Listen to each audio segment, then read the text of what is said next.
Subscribe करें और दबाएं बेल आइकन ताकि कोई खबर रह न जाए। और नाज़रीन, बहेरा अरब में बढ़ने वाले इंतहाई शदीद समुद्री तूफान बिपरजॉय का भारतीय गुजरात की साहली पट्टी से टकराने के बाद जोर टूट गया। समुद्री तूफान राजस्थान की तरफ बढ़ गया। पाकिस्तान से बिपरजॉय का खतरा टल गया। समुद्री तूफान कमजोर होकर साइक्लोन और शाम तक डिप्रेशन में तब्दील हो गया। कराची में अब्दुल्ला शाह गाजी का मीज़ार खोलने का ऐलान कर दिया गया। शहरी इलाकों में वक्फे से बारिश का सिलसिला जारी रहा।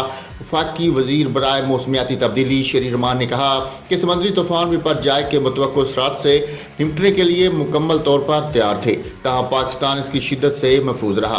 उन्होंने बताया कि सिंध के शहरी इलाके जैसे सजावल सतह समंदर बुलंद होने की वजह से डूब गया था, लेकिन ज़्यादातर अफराद को महफूज मकामात पर मुंतकिल कर दिया गया था।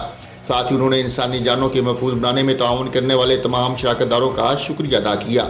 समुद्री तूफान बिपरजॉय का खतरा टलने के बाद कराची में इंतजामिया ने अब्दुल्ला शाह गाजी का मीज़ार खोलने का ऐलान कर दिया।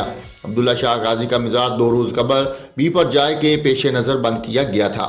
समुद्री तूफान बिपरजॉय के बायस साहली इलाकों में वक्फे से बारिश का सिलसिला जारी रहा।